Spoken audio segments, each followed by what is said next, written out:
Bonjour à toutes et à tous et bienvenue sur GCN pour revivre les meilleurs moments de la première étape du Tour de Suisse.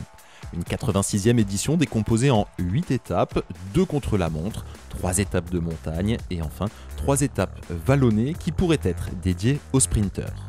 Mais on ouvre le bal donc lors de cette première étape par un contre-la-montre tracé autour d'un lac. Contre-la-montre dédié aux spécialistes. 12 km 700 relativement plat, il va falloir envoyer les watts. Côté liste de départ, Remco Evenepoel signe son retour à la compétition après avoir contracté le Covid lors du dernier Tour d'Italie.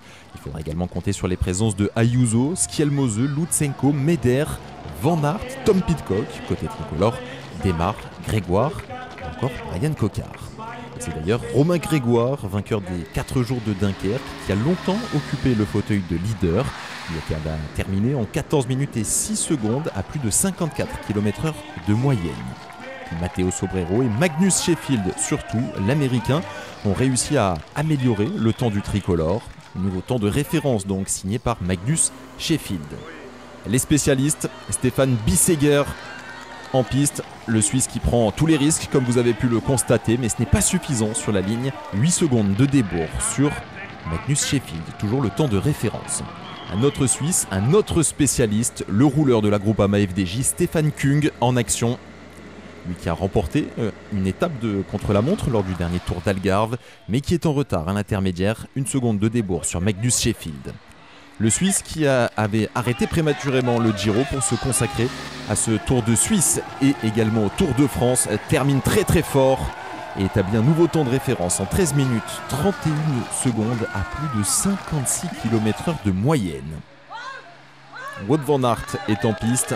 Le Belge qui a déjà remporté un contre-la-montre lors du Tour de France est évidemment un client, mais il est moins rapide que Stefan Kung et termine avec 10 secondes de retard.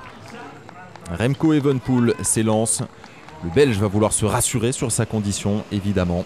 Il a troqué son maillot de champion du monde pour celui de champion de Belgique du contre-la-montre, mais il va devoir s'incliner. Sur la ligne d'arrivée, c'est quasiment 6 secondes de retard sur Stefan Kung qui sent la victoire se préciser. Immense performance du rouleur de la Groupama FDJ qui réalise donc le temps de référence en 13 minutes et 31 secondes à plus de 56 km/h de moyenne, s'adjugeant donc une deuxième victoire cette saison, la première en World Tour pour cette équipe Groupama FDJ. Les accessites pour Evenepoel, Van Aert, Sheffield, Schielmose, à noter la belle performance de Romain Grégoire qui prend la 19e place. Devant un public totalement acquis à sa cause, à domicile, Stefan Kung se part donc du maillot jaune de leader après avoir remporté cette première étape. Remco Evenepoel réalise une très bonne opération et se rassure donc pour son retour à la compétition. La deuxième étape du Tour de Suisse avec les meilleurs moments qui seront évidemment à retrouver sur GCN.